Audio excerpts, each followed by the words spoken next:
Hello friends, चलिए discussion आगे बढ़ाते हैं। एसएससी सेक्शन 2 क्लॉज 7 पर्सन हम ऑलरेडी कर चुके हैं। पर्सन में 7 कैटेगरी हमारे पास थी: individual, HUF, company, firm, AOP, BOI, local authority and artificial judicial person. ये जो 7 पर्सन है, इनमें से कुछ ऐसे व्यक्ति होंगे जिनको इनकम टैक्स एक्ट से टैक्स फ्री रखा गया है। जैसे मैंने ट्रस्ट का एग्जांपल दिया था, पॉलिटिकल पार्टीज का एग्जांपल दिया था, यूनिवर्सिटीज हैं, ठीक है। इन्हें इनकम टैक्स एक्ट से बाहर रखा गया अगर ये कुछ कंडीशंस पूरी करते हैं जो सेक्शन 10 से लेकर सेक्शन 13 में कवर की गई हैं, ठीक है। कुछ इंडिविजुअल्स भी हैं जिनको इनकम टैक्स एक्ट से बाहर रखा गया है पूरी तरीके से, या कुछ इनकम, उनकी कुछ इनकम को टैक्स से बाहर रखा गया है। बट जो व्यक्ति इन 7 कैटेगरीज में कवर है, जो पैसा कमा रहा है और जिस व्यक्ति की इनकम एग्जेम्प्ट नहीं रखी गई है, ठीक है, तो इन शॉर्ट एक व्यक्ति जो टैक्स पे करेगा उसे कहा गया बेटा एसएससी। तो पहले पर्सन बनना जरूरी है, ये भी ध्यान रखना है कि उसको इनकम टैक्स एक्ट से एग्जेम्प्ट ना रखा गया हो आउटराइटली, ठीक है। तो एक व्यक्ति जो पैसा कमा रहा है, चाहे वो इंडिविजुअल है या ग्रुप है, ठीक है, और अगर वो टैक्स पे कर रहा है, मतलब उसकी टैक्स लायबिलिटी क्रिएट हो रही है, तो उसे कहा जाएगा, क्या कहा जाएगा, उसे कहा जाएगा एसएससी, उसे कहा जाएगा एसएससी। अब देखिएगा यहाँ पर एसएससी का मतलब क्या होता है। एसएससी को डिफाइन किया गया है सेक्शन 2(7) में, याद रहेगा तो वेल एंड गुड। बार बार मैं कहता हूं, नहीं याद रहे कोई प्रॉब्लम नहीं है, गलत मत लिखना एग्जाम में, ठीक है। तो एसएससी सेक्शन 2 क्लॉज 7 में आपको दिया गया है। एसएससी की डेफिनेशन बेटा हाइब्रिड है। हाइब्रिड मतलब यहां पर पहला पार्ट कहता है एसएससी मींस, मतलब जो व्यक्ति एसएससी मींस में कवर है वो तो एसएससी है, और कुछ ऐसे व्यक्ति हैं जिन्हें एसएससी माना जाएगा। एसएससी इंक्लूड्स, ठीक है। तो दो पार्ट होते हैं एसएससी डेफिनेशन में, ये हाइब्रिड डेफिनेशन है। हाइब्रिड डेफिनेशन में मीन, एक्सक्लूसिव एंड इंक्लूसिव दोनों का इकट्ठा लिया जाता है। तो एसएससी मींस, एसएससी का मतलब क्या है, एसएससी मींस एवरी पर्सन। तो बेटा देखा, पहले पर्सन होना जरूरी है। Every person from whom tax और any other sum, any other sum is payable under income tax act, ITA, ठीक है, इनकम टैक्स एक्ट 1961। कोई भी व्यक्ति जो under income tax act tax पे कर रहा है या कोई दूसरा अमाउंट पे कर रहा है उसे एसएससी कहा जाएगा। अब दो पॉइंट है बेटा, इन शॉर्ट तो हम कहते हैं every person who is liable to pay tax is called assessee, बिल्कुल ठीक है। हर व्यक्ति जो टैक्स पे कर रहा है उसको एसएससी कहा जाएगा।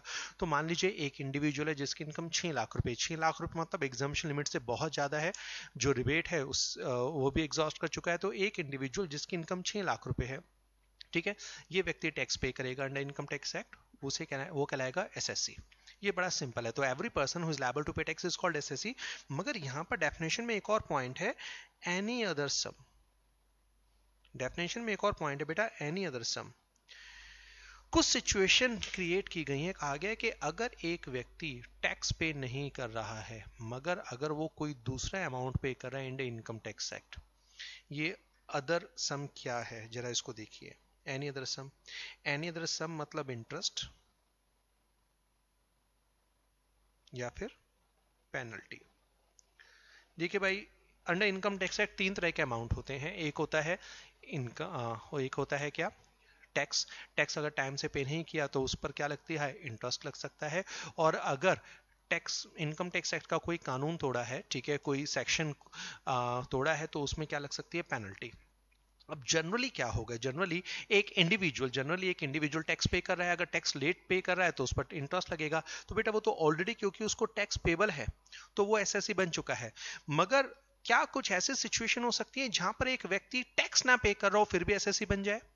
एक छोटा सा एग्जांपल मैं आपको देता हूं। मान लीजिए, मान लीजिए एक व्यक्ति को टैक्स पे नहीं करना, एक व्यक्ति को टैक्स पे नहीं करना, समझिएगा, और एक व्यक्ति टैक्स पे नहीं करता मगर उसके पास मल्टीपल परमानेंट अकाउंट नंबर है। तो आप समझ रहे हैं, पैन, एक व्यक्ति एक ही पेन कर्सर रख सकता है। पहले बहुत होता, पहले मल्टीपल पेन इशू हो जाते थे, गवर्नमेंट ने कहा था अगर आपके पास एक से ज्यादा पेन है सरेंडर कर दीजिए। अगर एक व्यक्ति के पास मल्टीपल पेन है तो उसके ऊपर पेनल्टी चार्ज की जा सकती है। तो मान लीजिए एक इंडिविजुअल है, ठीक है, इंडिविजुअल है जिसकी इनकम 2 लाख रुपए है, मतलब एग्जामिशन लिमिट से कम है, he is not able to pay tax. मगर उस व्यक्ति के पास 2 पेन आ गए, उसने व्यक्ति ने के पास 2 पेन है, तो यस डिपार्टमेंट उसके ऊपर पेनल्टी चार्ज कर सकता है। तो वो टैक्स पे नहीं कर रहा, बट क्योंकि he is liable to pay any other sum income tax act, any other sum मतलब पेनल्टी, तो उसे एसएससी कहा जाएगा। तो जो व्यक्ति टैक्स पे करता है वो तो एसएससी है। अगर कोई व्यक्ति अंडर इनकम टैक्स एक्ट कोई पेनल्टी या इंटरेस्ट पे करने के लिए लायबल है, ठीक है, विदाउट एनी टैक्स, तो उसको भी एसएससी कहा जाएगा। समझ रहे हैं? तो इसको ध्यान रखिएगा। In general, every person who is liable to pay tax is called SSC, but technically every person from whom any tax or any other amount under Income Tax Act is payable is called SSC. ठीक है? Okay, ये तो पहला point हो गया। SSC means, अब SSC includes, बेटा ये तो एक्चुअल SSC था, ये तो एक्चुअल SSC था। अब हम सिचुएशन क्रिएट कर रहे हैं, अब हम सिचुएशन क्रिएट कर रहे हैं ऐसा व्यक्ति, ठीक है, जिसको एसएससी माना जाएगा, जो शायद एसएससी नहीं है, जो शायद एसएससी ना हो अपनी कैपेसिटी में, मगर उसको एसएससी माना जाएगा। एसएससी इंक्लूड्स, ठीक है, कुछ डीमिंग प्रोविजन हमारे पास है। फर्स्ट पॉइंट, नोट्स जो दिए गए हैं उनको सिर्फ एक बार पढ़ लीजिएगा, रेफर करिए। In addition to assessee, in addition the assessee includes, ऊपर लिखी हुई डेफिनेशन में और क्या शामिल किया जाएगा? Number 1 point A, every person in respect of whom, every person in respect of whom under whom any proceeding under the act has been taken for the assessment of his income or loss। हर व्यक्ति जिसके against under income tax act कोई proceeding initiate की गई है उसको SSC माना जाएगा। ठीक है, एग्जाम्पल देखिएगा, एग्जाम्पल देखिएगा। तो इसका पॉइंट क्या लिखना है? Every person against whom any proceeding initiated under income tax act. ठीक है, एक बार नोट से गो थ्रू कर लीजिएगा, ये थियोरेटिकल है, पूरे 3 पॉइंट समझा मैं यहां पर हूं। पहला पॉइंट क्या है समझिएगा,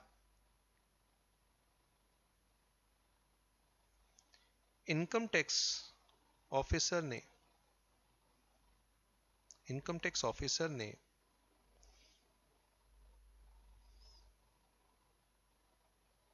लेटर भेजा, इनकम टैक्स एक्ट ने लेटर भेजा सोहन को और मोहन को। सोहन के लेटर में लिखा था does your income exceed tax free limit.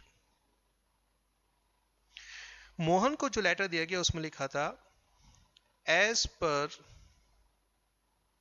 our records your income exceeds tax free limit and we are starting assessment, assessment मतलब calculation of tax, we are assessment। ठीक है, असेसमेंट, और अगर कोई प्रॉब्लम है तो आप हमसे आकर मिलिए। अब सोहन को तो लेटर का जवाब देना है। मोहन को कहा गया कि देखो मोहन, ये दोनों दोस्त हैं, सोहन मोहन दोनों दोस्त हैं, ठीक है। सोहन के पास एक लेटर आता है डिपार्टमेंट से, सोहन से एक सवाल पूछा जाता है क्या आपकी इनकम एग्जामिशन लिमिट को क्रॉस कर रही है, कृपया जवाब दीजिए। मतलब एक सिंपल इंक्वायरी लेटर बेटा, ये जो है ना, ये सिंपल इंक्वायरी लेटर है। मगर जो मोहन को दिया गया है, they are not asking any question. ठीक है, राधर ये कहेंगे कि देखिए मोहन, हमारे पास ऐसी इंफॉर्मेशन है जिससे ये पता लगा है कि आपकी इनकम एग्जामिनेशन लिमिट से ज्यादा है, आप अपनी रिटर्न भी सबमिट नहीं करते हैं, हम आपकी असेसमेंट शुरू कर रहे हैं। अगर आपको कोई प्रॉब्लम है तो बताओ, हम आपकी असेसमेंट क्यों ना शुरू करें, आपसे टैक्स क्यों ना चार्ज किया जाए। क्वेश्चन यहाँ भी पूछा जाएगा मगर डिफरेंट वे में पूछा जाएगा। ठीक है, अब मोहन को बेसिकली बच्चे जो दिया गया है, दिया गया है, ये दिया गया है बेटा, ये इसको हम कहते हैं show cause notice. Show cause notice कहा जाता है, ठीक है। शो कॉज नोटिस ये इंक्वायरी लेटर नहीं है, मतलब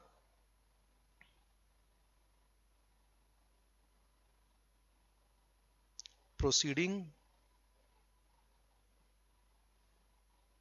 इनिशिएटेड, ऐसे प्रोसीडिंग स्टार्टेड। मिस्टर मोहन के अगेंस्ट जो प्रोसीडिंग है बेटा वो स्टार्ट हो चुके हैं अंडर इनकम टैक्स एक्ट। तो हर एक व्यक्ति जिसके अगेंस्ट इनकम टैक्स एक्ट उसकी इनकम या लॉस कैलकुलेट करने के लिए प्रोसीडिंग इनिशिएट कर चुका है, स्टार्ट कर चुका है, उस व्यक्ति को भी एसएससी कहा जाएगा।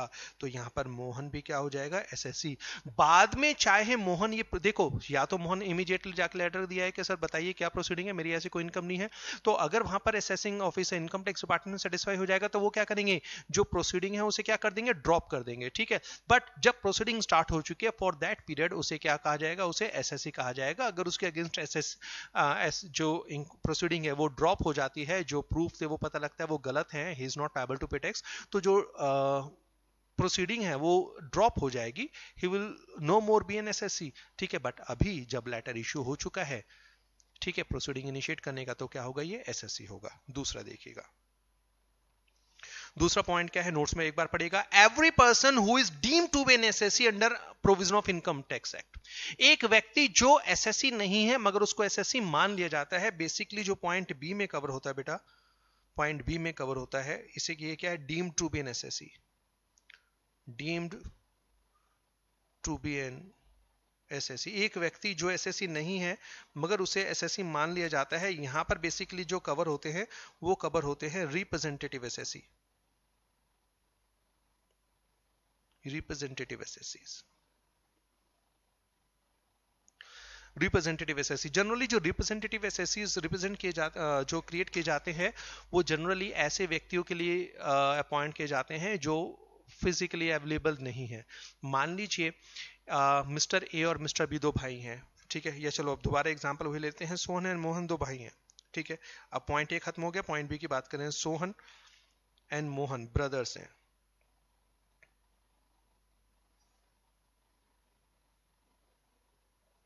ठीक है। ये जो सोहन है ये रहता है यूएसए में, ये एनआरआई है, नॉन रेजिडेंट इंडियन, ठीक है। और जो मोहन है ये इंडिया में ही रहता है परमानेंट। अब मोहन की अपनी इनकम 10 लाख रुपए, समझना, मोहन की अपनी इनकम 10 लाख रुपए है, तो मोहन क्या है, मोहन अपनी इनकम के लिए है एसएससी। मोहन अपनी इनकम के लिए क्या है बेटा, एसएससी, क्योंकि मोहन पैसा कमाता है और उसके ऊपर टैक्स पे कर रहा है, तो मोहन एक एसएससी है। सोहन की इनकम इंडिया में है 4 लाख रुपए, समझना, सोहन की इनकम इंडिया में है 4 लाख रुपए। क्योंकि सोहन भारत का नॉन रेजिडेंट है, ये आगे पढ़ेंगे, सोहन भारत का नॉन रेजिडेंट है, तो जो वो यूएसए में पैसा कमा रहा है वो तो यूएसए में ही टैक्सेबल होगा, इंडिया में टैक्सेबल नहीं है। मगर जो पैसा सोहन इंडिया में कमा रहा है, ये हम पढ़ेंगे आने वाले चैप्टर में, कि अगर पैसा इंडिया में कमाया जाता है तो आप चाहे रेजिडेंट है नॉन रेजिडेंट है, टैक्स इंडिया में पे करेंगे। तो सोहन की कुछ प्रॉपर्टी इंडिया में है, जिस प्रॉपर्टी पर उसे रेंट आता है, और क्योंकि वो रेंटल इनकम इंडिया में क्रिएट हो रही है तो टैक्स इंडिया में पे करना पड़ेगा। तो सोहन की इनकम है 4 लाख, जिसके ऊपर टैक्स बनता है।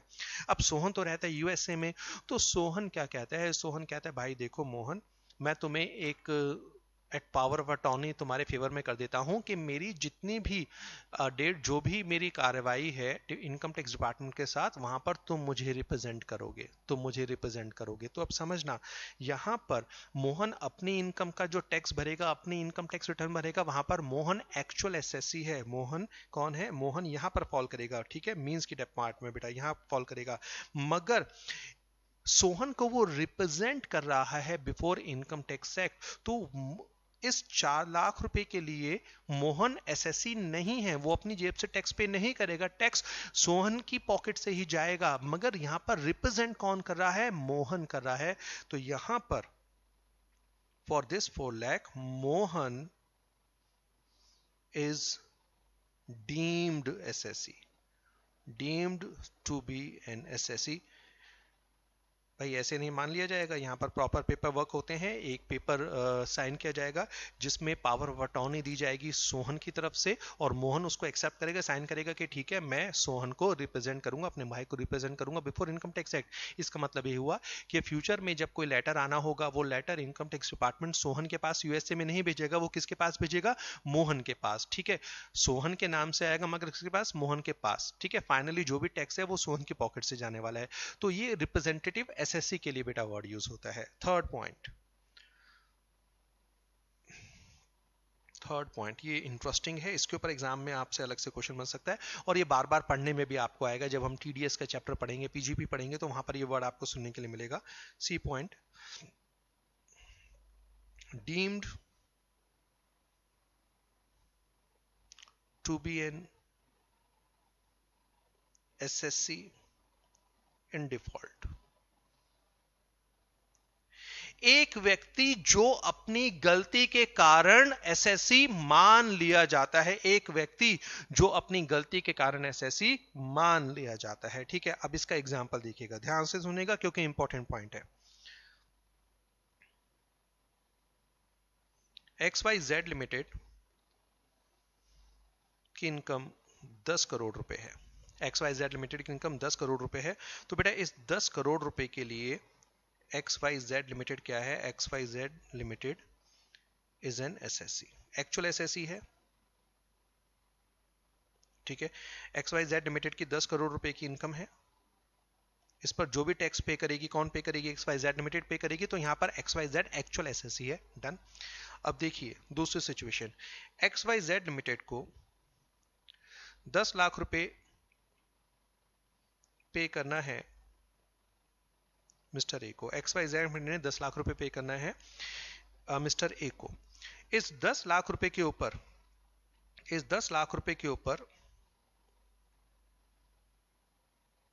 10% टीडीएस एप्लीकेबल है। 10% का tax deducted at source TDS applicable है। मतलब ये टीडीएस के चैप्टर में पढ़ेंगे कि जब एक व्यक्ति पैसा देता है, अगर उसके ऊपर टीडीएस का प्रोविजन एप्लीकेबल है, तो वो टैक्स काटकर गवर्नमेंट को जमा कराता है और बाकी पैसा पेई को दे देगा। पेई इस टैक्स का क्रेडिट क्लेम कर सकता है। ठीक है, ये पढ़ेंगे आने वाले लेक्चर्स में। अब XYZ लिमिटेड ने मिस्टर ए ने कुछ सर्विसेज दी थी फॉर 10 लाख। ठीक है, मिस्टर ए ने कुछ सर्विसेज दी थी XYZ लिमिटेड को 10 लाख रुपए के बदले में। मतलब XYZ लिमिटेड की रिस्पॉन्सिबिलिटी थी कि वो जो मेहनताना है 10 लाख रुपए मिस्टर ए को पे करे।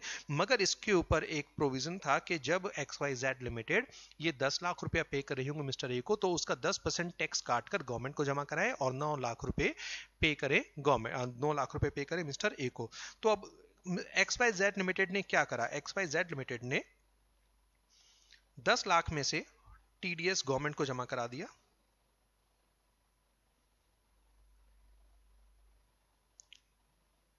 टीडीएस जमा करा दिया एंड बैलेंस 9 लाख रुपीस का जो चेक है वो किसको दे दिया? मिस्टर ए को दे दिया, और साथ में 10 लाख जो टैक्स काटा है उसका सर्टिफिकेट भी दे दिया। मतलब मिस्टर ए वो क्रेडिट क्लेम कर सकते हैं।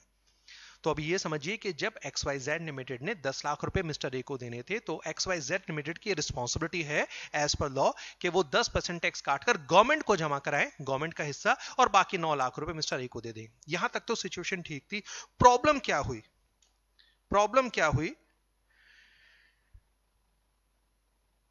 जो कैशियर था XYZ लिमिटेड का, वो टैक्स काटना भूल गया, उसने गलती से टैक्स नहीं काटा। Cashier paid full 10 lakh to mister A. हाँ जी, कैशियर ने पूरा 10 लाख रुपए मिस्टर ए को दे दिया। कैशियर ने पूरा 10 लाख रुपए मिस्टर ए को दे दिया। अब बेटा सीधा सीधा बताओ यहां पर नुकसान किसका हुआ?